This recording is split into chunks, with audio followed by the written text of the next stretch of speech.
O que é a paz? Qual é o conceito bíblico sobre paz? Se antes nós tínhamos a nossa condição totalmente caótica e perdida, o que mudou agora que nos encontramos em Cristo? Não sabe? Então vem comigo, que a gente vai falar sobre isso agora.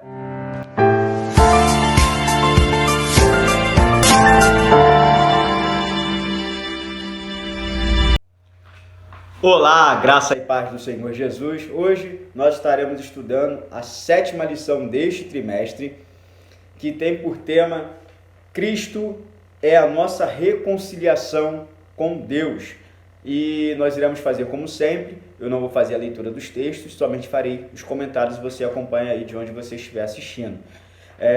Só que antes de entrarmos no assunto dessa lição, eu gostaria de pedir para você que ainda não é inscrito, se inscreva em nosso canal, ative o sininho para que você possa ser informado de todo o conteúdo que nós colocarmos aqui. E também vou pedir, porque não custa nada, deixe o seu like, faça o seu comentário, olha lá o nosso link na descrição das nossas redes sociais e compartilhe esse vídeo. Compartilha com quem gosta de EBD, compartilha com quem gosta de aprender, compartilha com quem gosta de crescer, tá bom? Faz isso? Show de bola! Então vamos lá entrar na nossa introdução e nessa aula nós trataremos de uma grande revelação da palavra de Deus, que é a nossa reconciliação com Deus, que teve a sua consumação no Calvário por meio do sacrifício de Cristo na cruz.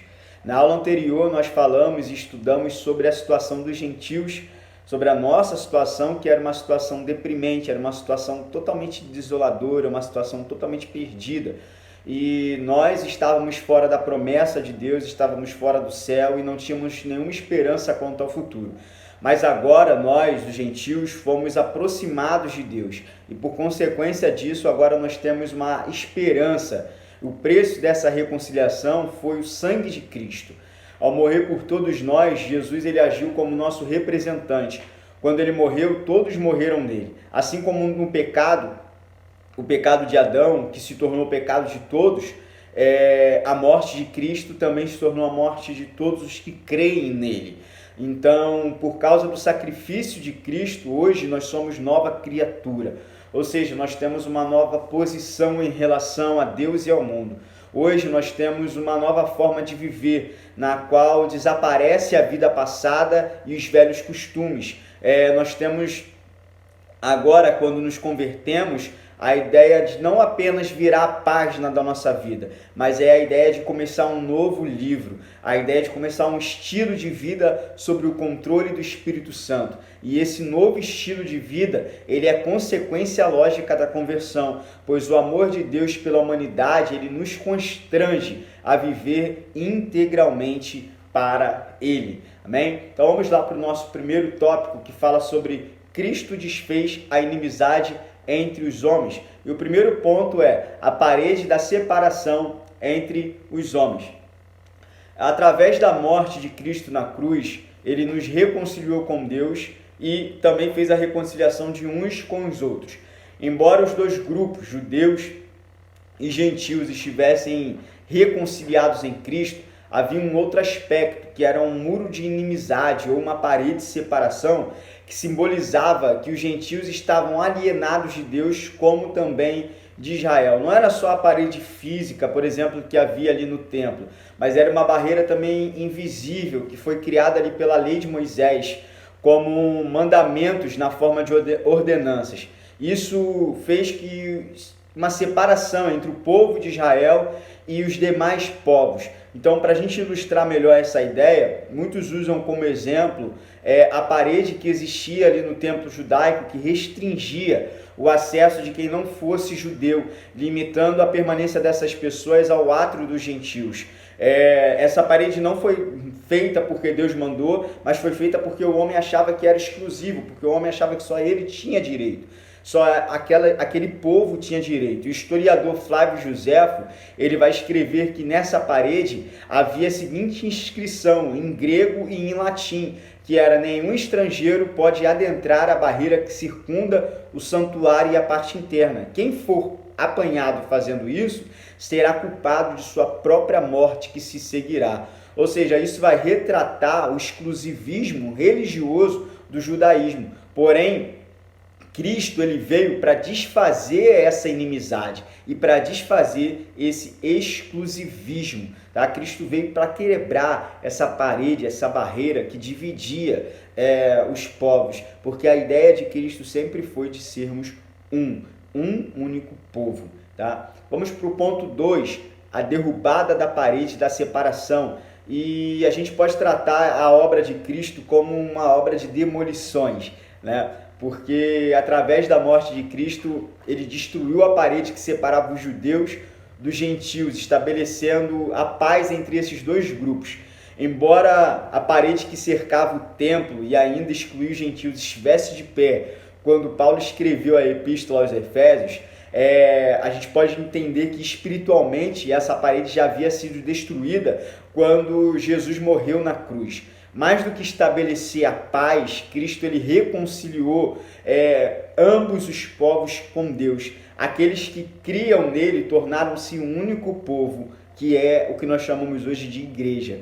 Em outras palavras, os crentes, tanto os judeus como os gentios, antes separados pela parede da inimizade, agora se aproximam, uma vez que Deus faz de nós ambos um em Cristo. Agora eles não são mais judeus ou gentios, são cristãos. A proximidade de Deus que todos os cristãos desfrutam por meio de Cristo é um privilégio que frequentemente tomamos como certo.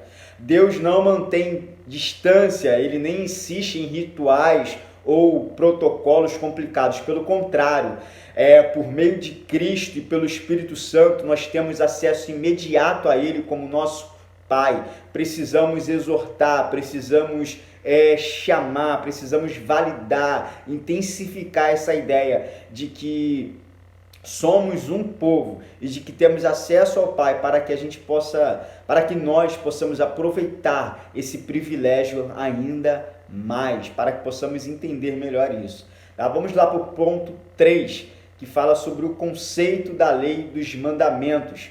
Essa questão da divisão da lei mosaica em 3 aspectos é objeto de discussão entre diversas linhas teológicas. Alguns teólogos a defendem, outros não. Nós, pentecostais, defendemos essa posição de considerar essa divisão da lei mosaica, mas apenas para fins didáticos, apenas para facilitar o nosso entendimento.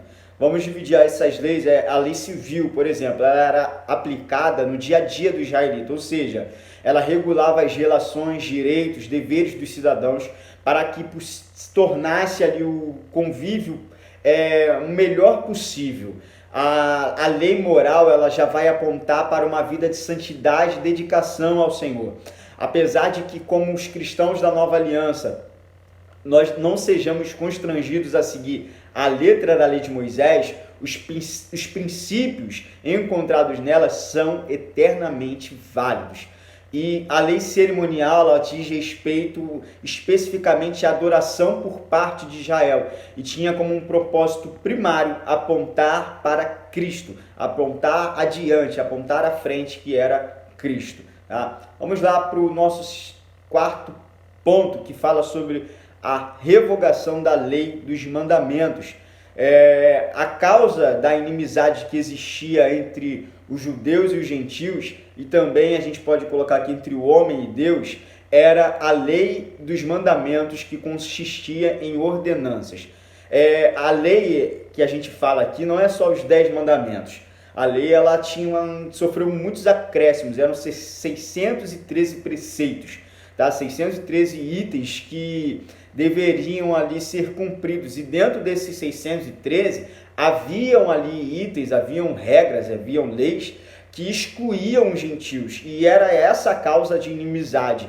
E a lei de Moisés ela era um simples código legal, porém ela consistia de dogmas ou de decretos que cobriam quase todas as áreas da vida. A lei em si ela era santa, ela era justa, ela era boa, porém a natureza pecaminosa se serviu dela para expressar a revolta e o ódio. Como a lei colocava Israel num pedestal, dignificando, por exemplo, como um povo escolhido de Deus, muitos judeus se tornaram arrogantes e desprezaram os gentios. Os gentios, por sua vez, eles respondiam com hostilidade, que hoje é conhecida na forma de antissemitismo. E o antissemitismo é a forma de preconceito contra povos semitas, principalmente judeus, e foi manifestada por diversas vezes no decorrer da história. Porém, todavia na cruz, todavia no Calvário, Jesus ele aboliu a lei da inimizade. De que modo que Cristo ele removeu essa lei? Em primeiro lugar, ele morreu para sofrer a penalidade da lei transgredida. Assim, ele satisfez perfeitamente a exigência de Deus. Então agora a lei não tem para onde apontar, não tem o que apontar contra nós que estamos em Cristo. A penalidade da lei ela já foi paga completamente em nosso favor. Os crentes não estão mais sob a lei, mas debaixo da graça. Hoje nós não vivemos sobre o tempo da lei, hoje nós vivemos o tempo da graça. Isso não significa que nós podemos viver pelo nosso bel prazer, pela nossa boa vontade, por aquilo que a gente acha certo. Não, mas que a lei de Cristo, ela nos traz a ideia de viver para Cristo. Então, sempre fica uma questão que é como Cristo, como o apóstolo Paulo, ele pode declarar que Cristo anulou a lei, quando o próprio Cristo, lá no Sermão do Monte, declarou que não tinha vindo para abolir a lei, mas para cumpri-la. Entenda essa parte aqui, porque é importante nós entendermos que no Sermão do Monte, Jesus estava se referindo à lei moral, o decálogo, tá? Jesus não aboliu a lei moral como um padrão de comportamento, mas ele vai abolir a lei como um meio de salvação. Então a principal esfera, a principal referência ali que Paulo ele vai falar em Efésios, no capítulo 2, no versículo 15, é referente, é concernente à lei cerimonial dos mandamentos expressa em ordenanças, isto é, circuncisão, sacrifícios materiais, as leis dietéticas, as relações sociais. Se a vida das pessoas e as relações sociais estão sob essa luz, a lei só faz dividir. Então nós não podemos obedecer completamente ela, por mais que tentemos. Assim ela nos separa de Deus e nos separa um dos outros. Mas Cristo ele eliminou toda essa disseminação cerimonial, e ele fez isso através do seu corpo, através da sua morte física.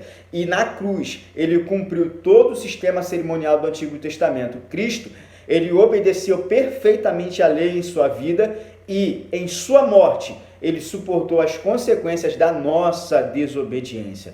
Tá bom? Então vamos para o nosso segundo tópico, que fala pela paz, Cristo fez um novo homem.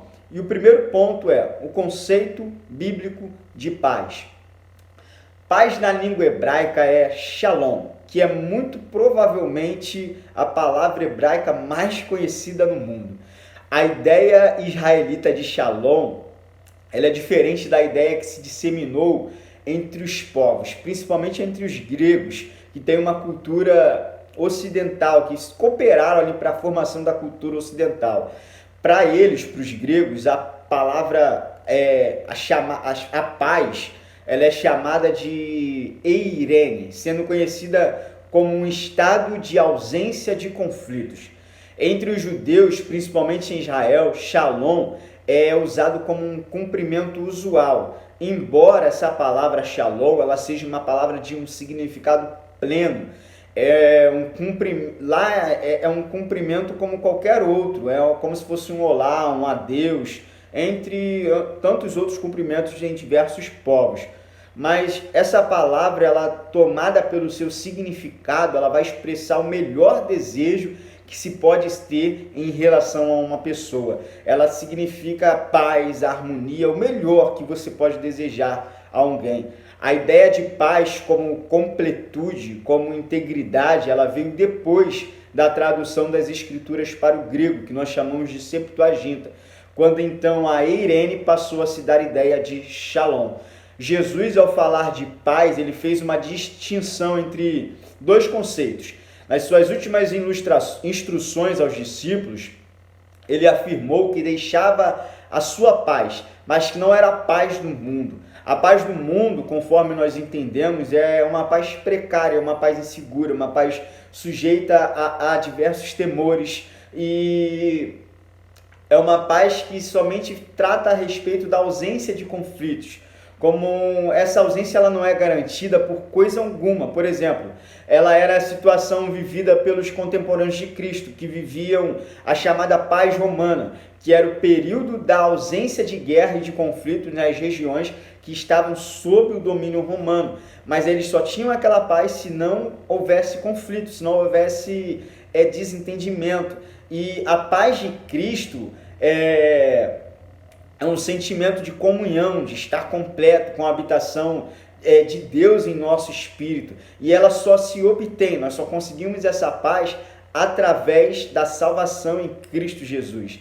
Essa paz ela é descrita nas Escrituras e vivida pelos crentes, que emana das atitudes de um salvo. É a paz como virtude, como fruto do Espírito, como está lá em Gálatas 5:22, que fala sobre os frutos do Espírito.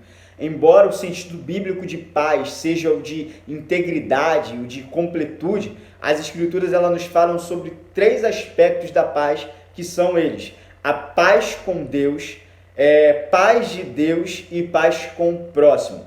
A paz com Deus é a reconciliação entre o homem e Deus. É a união de Deus com o homem mediante o perdão dos pecados por intermédio da aceitação de Cristo como único e suficiente Salvador. A paz de Deus ela é diferente da paz que o mundo dá. A paz que vem de Deus ela não se abala diante das circunstâncias difíceis. Conta-se uma ilustração aqui para a gente poder entender melhor, que um rei ele ofereceu um prêmio ao artista que pintasse o melhor quadro sobre a paz. Muitos artistas tentaram e o rei examinou todos os quadros, mas havia apenas 2 dos quais ele realmente gostou e teve que escolher entre eles. Um quadro era um de um lago tranquilo. O lago era um espelho perfeito para pacíficas torres de montanhas ao redor dele. No alto estava um céu azul com nuvens brancas. Todos que viam aquele quadro o consideravam um quadro perfeito, uma descrição perfeita da paz. O outro quadro também tinha montanhas, mas as montanhas elas eram acidentadas, não tinham campinas cobrindo elas. Acima das montanhas estava um céu irado, de onde caía uma forte chuva, relâmpagos eram vistos. Lá embaixo, ao lado da montanha, caiu uma cascata espumante. De maneira nenhuma aquilo parecia um quadro que retratasse a paz. Só que o rei ele escolheu este segundo quadro, esse que não parecia falar sobre paz. Sabe por quê? Porque quando ele olhou aquele quadro, ele viu atrás da cascata um minúsculo arbusto crescendo numa rachadura da rocha. E no arbusto, um pássaro-mãe havia construído seu ninho. E ali no meio da fúria das águas, no meio daquelas correntes de águas espumantes, o pássaro estava deitado em seu ninho, em paz perfeita. O rei ele explicou por que escolheu esse quadro. Porque paz não quer dizer estar num lugar onde não há qualquer barulho, onde não há qualquer problema ou trabalho duro. Paz quer dizer estar no meio de todas essas coisas e ainda assim estar tranquilo no seu coração. Este é o significado de paz com Deus.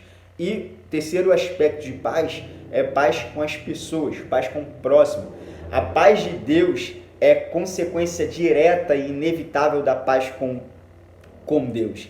Quem tem paz com Deus transmite às outras pessoas e a si mesmo a paz de Deus, ou seja, um sentimento de tranquilidade, um sentimento de confiança que é gerado em nós pelo Espírito Santo, o qual, mesmo nas maiores aflições e dificuldades, como nós estamos enfrentando hoje, tanto na economia quanto na saúde, em diversas áreas, nós não somos abalados. Não perdemos a nossa confiança em Deus, nem muito menos a direção que devemos seguir. Bom, vamos lá para o segundo ponto, que fala sobre Cristo é o motivo da nossa paz.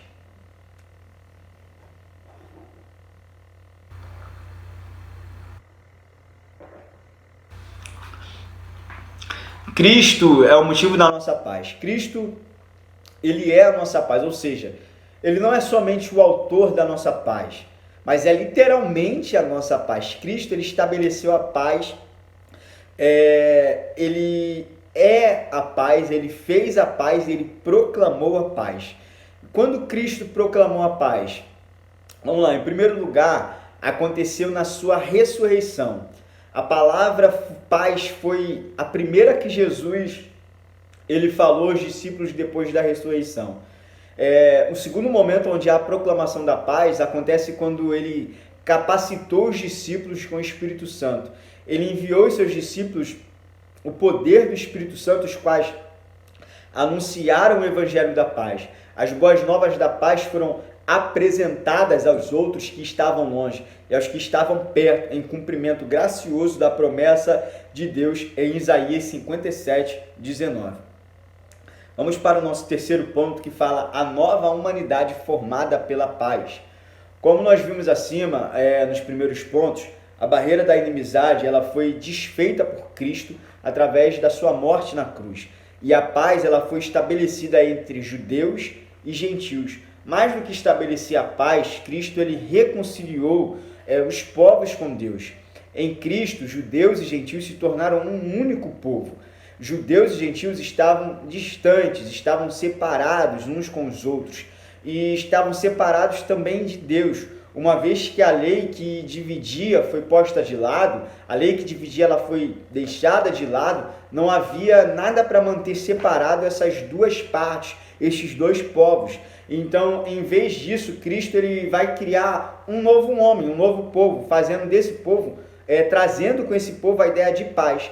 Cristo ele segura com uma das mãos o povo judeu e com outra mão os gentios e os une em si. Faz de nós esse único povo, traz essa harmonia. E essa nova humanidade ela vem à existência e cresce através da nossa união com Cristo. Enquanto forem incrédulos, continuarão inimigos, mas quando nós cremos, nós nos unimos a Cristo.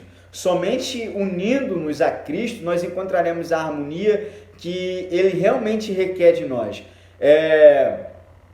De fato, nós podemos afirmar que Cristo ele abole qualquer diferença entre os seres humanos. Nele há unidade plena e perfeita, e isso leva os crentes a compartilhar a mesma vida, a mesma glória, a mesma herança que Cristo. Então, essa é a ideia da unidade, da paz que Cristo ele traz entre os dois povos, entre os judeus, entre os gentios, entre os que estavam distantes e que agora estão próximos de Cristo. Mas para isso é importante crer, é importante estar em Cristo, para que possamos então ser realmente alcançados e aproximados por essa promessa.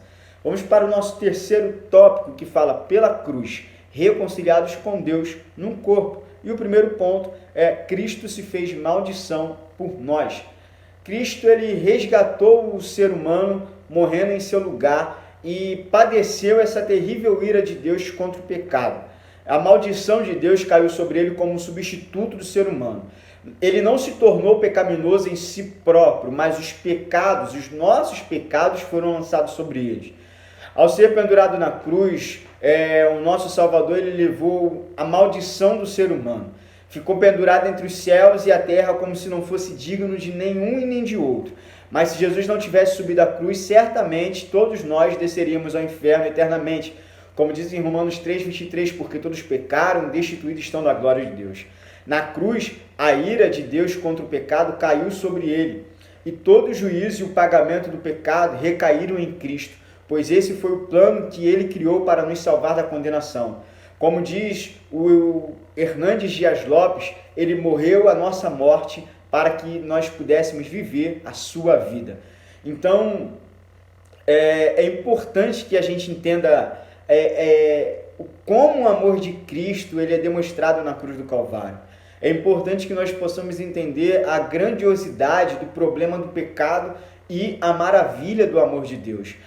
Tudo isso nós descobrimos quando olhamos para a cruz, nós descobrimos e entendemos quando olhamos para Jesus Cristo.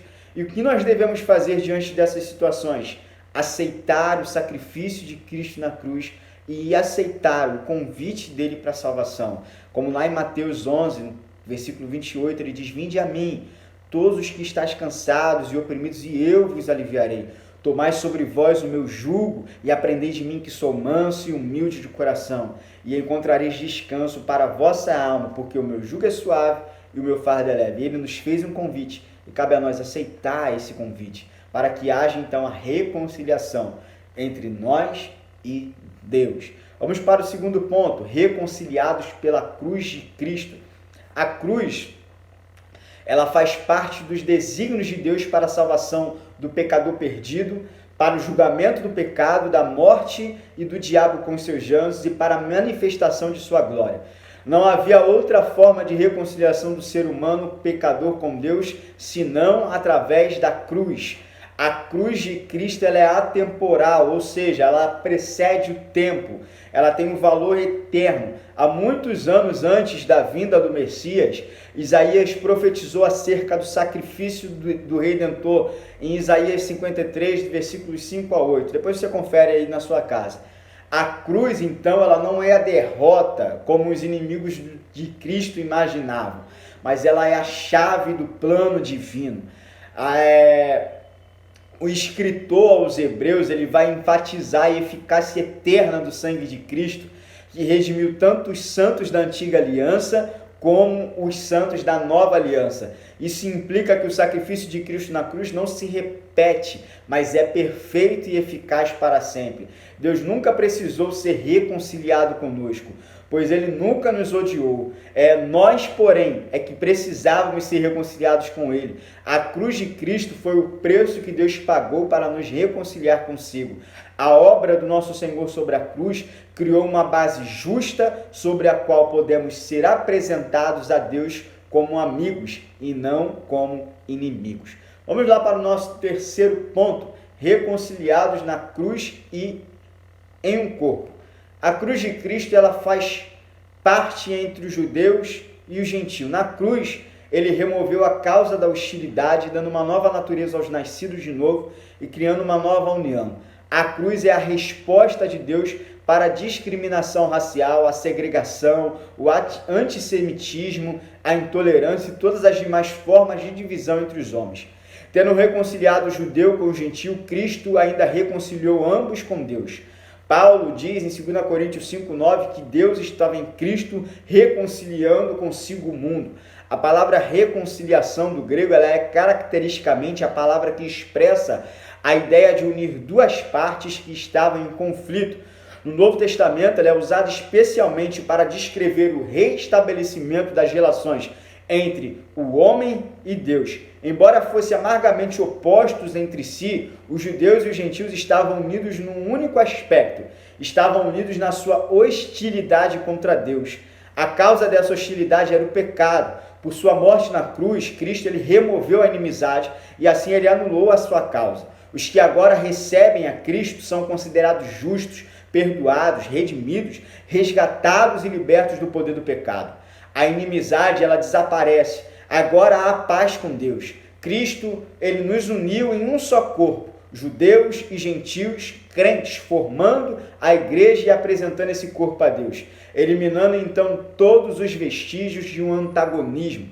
Deus ele poderia ter nos tratado como tratou os anjos rebeldes. Eles foram conservados em prisões e em permanente estado de perdição, mas Deus nos providenciou um caminho de volta para Ele. Cristo, então, é esse caminho. Como ele diz em João 14,6, eu sou o caminho, a verdade e a vida, e ninguém vem ao Pai senão por mim. Bom, então vamos para a nossa conclusão. Deus, através da morte de Jesus Cristo na cruz do Calvário, não só reconciliou o mundo consigo, mas também comissionou mensageiros para proclamar essas boas novas. Todos quantos deram ouvidos ao chamado para o arrependimento e a fé experimentarão a alegria da reconciliação com Deus. Antes, nós éramos inimigos de Deus. Hoje, nós somos embaixadores dessa reconciliação. Antes, estávamos perdidos. Hoje, nós buscamos os perdidos.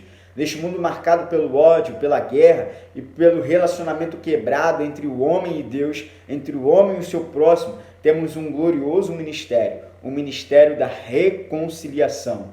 E Cristo nos deu o ministério da reconciliação, isto é, Deus estava em Cristo reconciliando consigo o mundo, não nos imputando seus pecados, e pôs em nós a palavra da reconciliação. Isto está em 2 Coríntios, capítulo 5, versículos 18 e 19.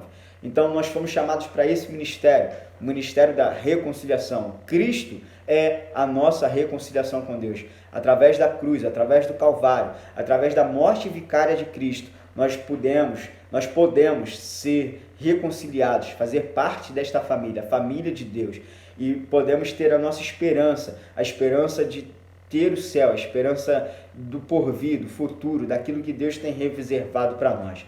E em Cristo nós temos a paz que o mundo não dá, mas é a paz que Deus dá. É a paz que mesmo em meio a circunstâncias, mesmo em meio a momentos difíceis, mesmo em meio a diversos problemas, nós conseguimos descansar, como naquela ilustração no meio da aula, sobre aquele passarinho mãe que descansa no arbusto, em meio aos raios, em meio ao vento, em meio à tempestade, mas ela descansa.